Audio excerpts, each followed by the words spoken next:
ओम ज्ञानतिमिरान्धस्य ज्ञानञ्जनशलाकया चक्षुरुन्मीलितं येन तस्मै श्रीगुरवे नमः।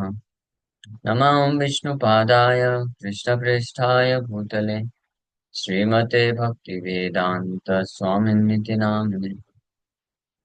नमस्ते सारस्वते देवे गौरवाणी प्रचारिणे निर्विशेष शून्यवादी पाश्चात्यदेशतारिणे नित्यानन्द नमस्तुभ्यं हेमानन्दप्रदायिने कलौ कल्मषनाशाय जानवापते नमः। नमो महावदन्याय कृष्णप्रेमप्रदायते कृष्णाय कृष्णचैतन्य नामने गौरतुसे नमः।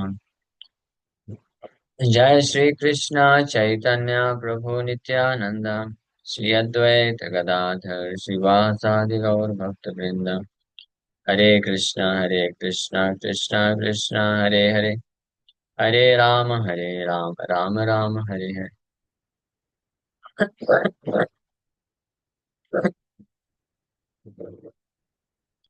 हरे कृष्णा।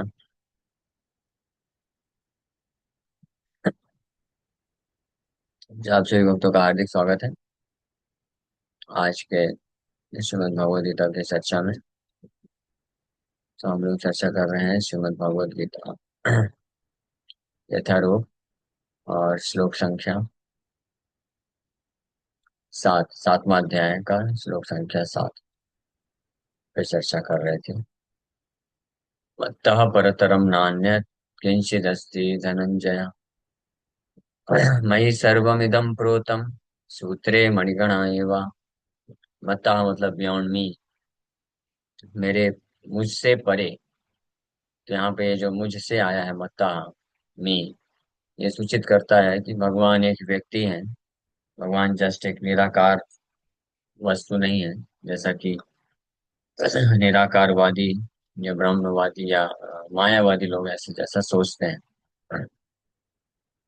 तो तात्पर्य में प्रभुपाद जी ये वर्णन कर रहे थे कि जो निराकारवादी होते हैं वो जनरली वैदिक शास्त्रों के कुछ श्लोक जहाँ पे भगवान को अरूपम अनामयम करके बोला गया है, तो उसको ये समझ लेते हैं कि भगवान का कोई रूप नहीं है। हाँ। श्वेताश्वतर उपनिषद में ये बताया गया था, तो यद उत्तरतरम तद अरूपम अनामयम य ये तद विदुरमृतास्ते भवन्त्यथेतरे दुःखम वापयन्ति। तो लेकिन रूपम शब्द का अर्थ केवल ये नहीं होता है कि रूप ना होना। रूपम सर का शब्द का अर्थ ये भी होता है कि इसका भौतिक रूप नहीं है, क्योंकि अन्य ऐसे और भी इंजंक्शंस हैं, श्लोक हैं जहाँ पे भगवान के रूप का भी वर्णन किया गया है। तो इसलिए अगर कहीं पे ऐसा वर्णन प्राप्त होता है कि भगवान निर्गुण है या अरूपम है, तो उसका अर्थ ये नहीं समझना चाहिए कि भगवान गुण विहीन है। उसका अर्थ ये समझना चाहिए कि भगवान के भौतिक गुण नहीं, निर्गुण मतलब 3 गुणों में नहीं बंधे हैं भगवान, ये समझना चाहिए। क्योंकि भगवान के दिव्य इत्थम भूत गुणों हरि, भागवत में भी बताया गया है कि भगवान के ऐसे दिव्य गुण हैं। तो इसलिए जब कहीं अन्य जगह निर्गुण बताया गया है तो ऐसा नहीं हो सकता है कि गुण विहीन है। So the impersonalist puts more stress on the word arupa, but this arupam is not impersonal. It indicates the transcendental form of eternity, bliss, and knowledge, as described in the Brahma Samhita quoted above. हाँ, तो अरूपम शब्द का अर्थ क्या है? ये निराकार नहीं होता है। अरूपम शब्द का अर्थ है कि भगवान का जो रूप है वो सच्चिदानंद विग्रह है। भगवान सच्चिद आनंदमय स्वरूप है उनका ब्रह्म संहिता में। इसलिए बोला गया है ईश्वरा परमा कृष्ण सच्चिदानंद विग्रह। सच्चिदानंद विग्रह है, सच्चिदानंद विग्रह को ही अरूपम बोला जाता है। या अद्वैतम अच्युतम अनादिम अनंत रूपम, यहाँ तो अनंत रूप बोल दिया गया है। अचिंत्य गुण स्वरूपम गोविंदम यम श्याम सुंदरम अचिंत्य गुण स्वरूपम। अचिंत्य गुण स्वरूप है भगवान के। तो क्योंकि भगवान के गुण और स्वरूप या रूप अचिंत्य है, अचिंत्य मतलब मानसिक चिंतन के परे हैं, या भौतिक रूप से उनका चिंतन नहीं किया जा सकता है, भौतिक रूप से उसको नहीं व्यक्त किया जा सकता है, इसीलिए इसी अचिंत्य गुण को अनिरा निर्गुण बोल दिया जाता है। अचिंत्य गुण, निर्गुण मतलब अचिंत्य, दिव्य गुण। और अचिंत्य गुण स्वरूपम, अचिंत्य स्वरूप है भगवान का, इसलिए अरूप बोला गया है, ये समझना चाहिए। Other versus in the Shvetashvatara Upanishad 3.8 to 9 substantiate this as follows। क्योंकि अन्य भी श्लोक हैं इसी श्वेताश्वतर उपनिषद के।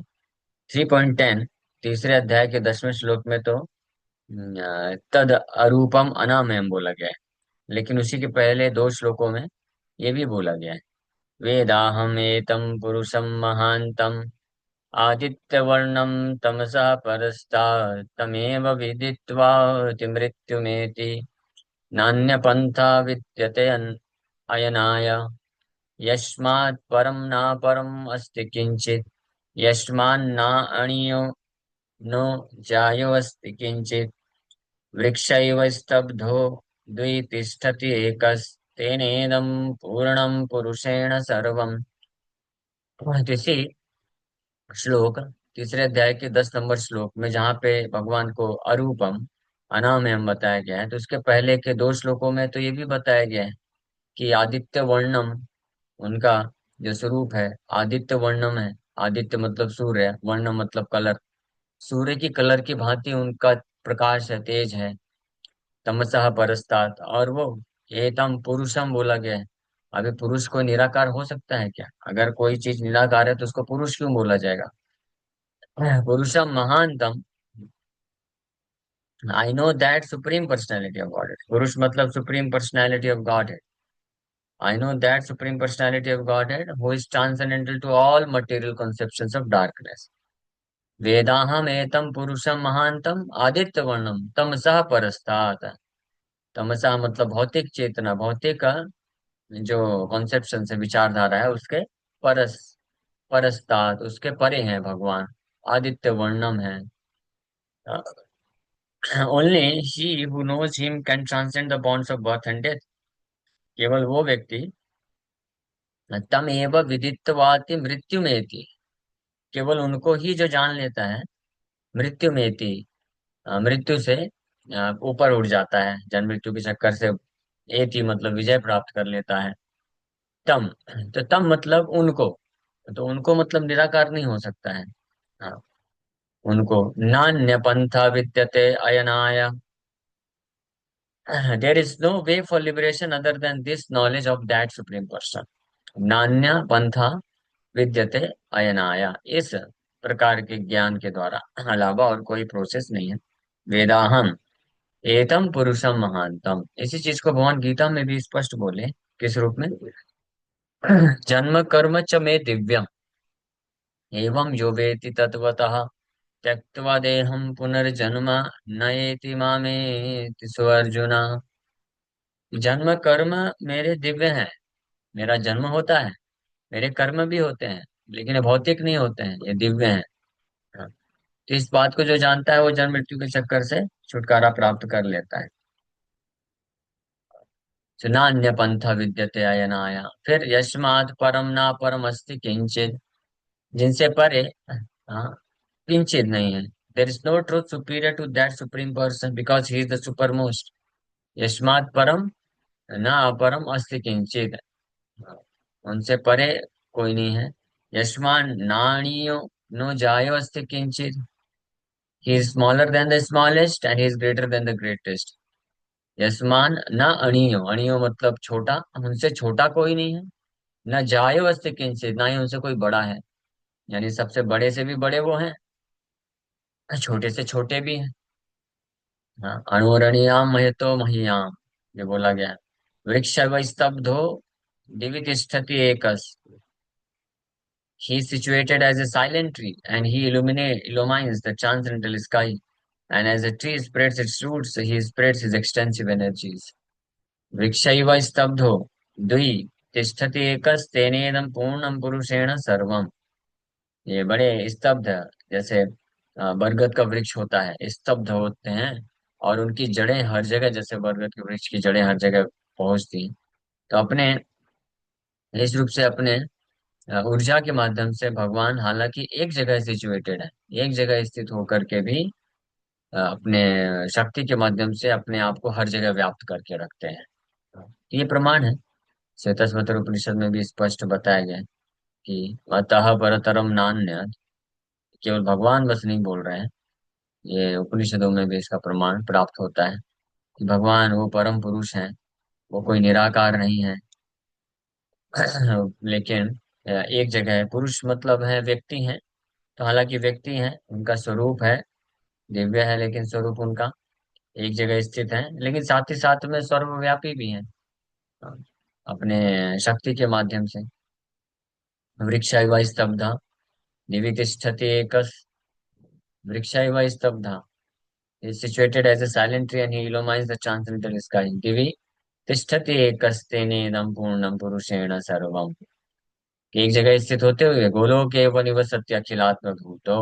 ब्रह्म संहिता में भी इसको बताया गया है कि परम भगवान कृष्ण गोलोक एव निवसत्य, गोलोक वृंदावन में स्थित हैं, उनका स्वरूप है, उनकी दिव्य लीलाएं हैं। श्याम वर्ण, उनका श्याम कोमलांगो, हाँ, श्याम कोमलांग, जयति जयति वृष्टिवंशः प्रदीपा, जयति जयति मेघ श्यामला कोमलांगो, जयति जयति पृथ्वी भार नाशो मुकुंदा। तो जयति जयति मेघ श्यामल कोमलांगो, मेघ श्याम वर्ण के कोमल अंग धारण करते हैं भगवान। तो एक जगह स्थित है, लेकिन साथ ही साथ में अखिलात्म भूतो, अखिलात्म भूतो में जितने भी तत्व हैं, जितने भी जीवात्मा हैं, सबके हृदय में भी उपस्थित है परमात्मा के रूप में। इसी को बोलते हैं उनकी अचिंत्य शक्ति खलु ये भावा। अचिंत्य शक्ति, उनकी शक्तियां ऐसी अचिंत्य हैं कि वो साइमल्टेनियसली एक ही समय पे हर जगह व्याप्त हो सकते हैं, और साथ ही साथ में अपना खुद का पूर्ण रूप से अस्तित्व एक जगह पे भी रख सकते हैं। From these verses, one concludes that the supreme absolute truth is the supreme personality of Godhead, who is all pervading by his multi energies, both material and spiritual. तो इन श्लोकों से ये निष्कर्ष निकलता है कि परम भगवान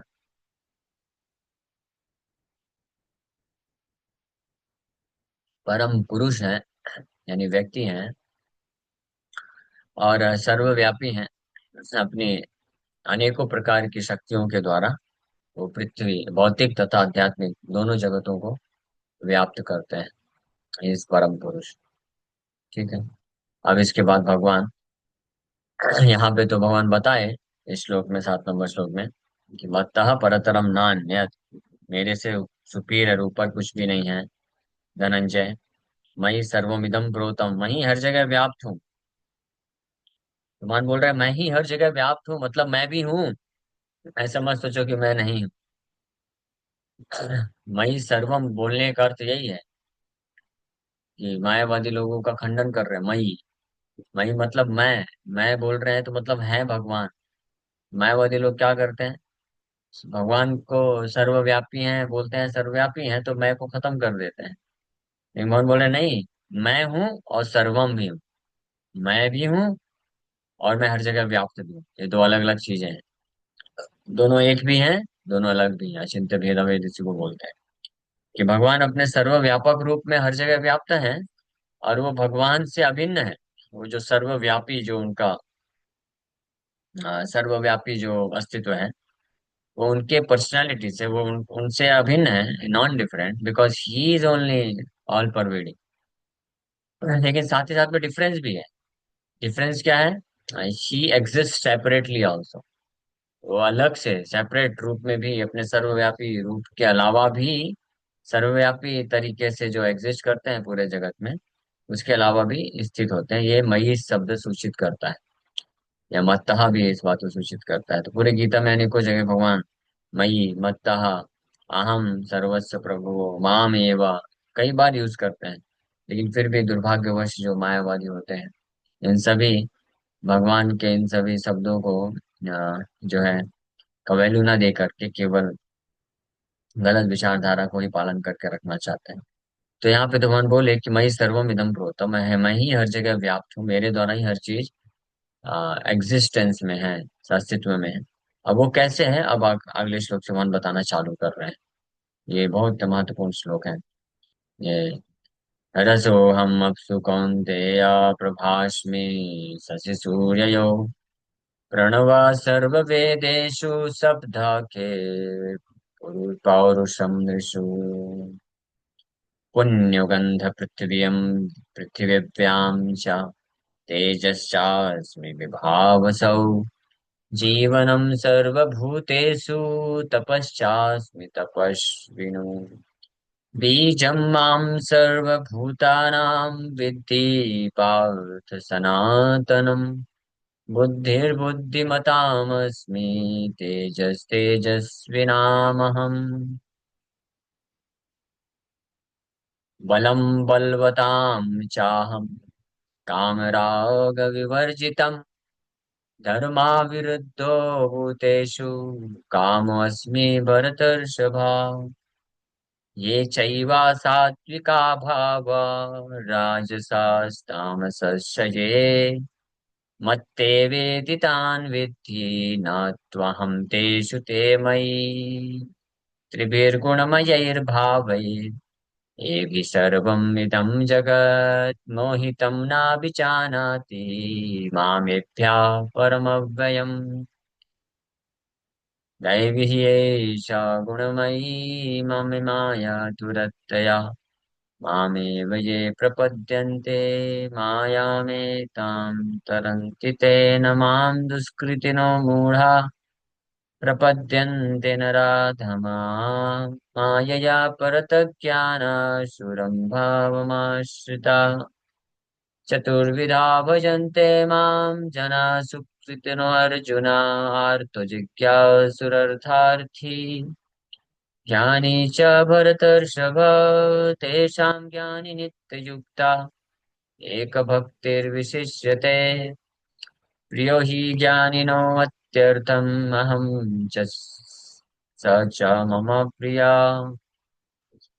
उदारा सर्व एव एते ज्ञानी तु आत्मैव मे मतम् आस्थितः स हि युक्तात्मा मामेवानुत्तमां गतिम् बहूनां जन्मनामन्ते ज्ञानवान् मां प्रपद्यते वासुदेवः सर्वमिति समात्मा सुदुर्लभः कामस्तैस्तैर्तज्ञाना प्रपद्यन्त्यन्यदेवता तं तं नियममास्थाय प्रकृत्या नियता स्वया यो यो यां यां तनुं भक्तः श्रद्धयार्चितुमिच्छति तस्य तस्याचलां श्रद्धां तामेव विदधाम्यहम् सतया श्रद्धया युक्तस्तस्याराधनमीहते लभते च तथा कामान् मय्यैव विहितान् हितान् अन्तवन्तु फलं तेषां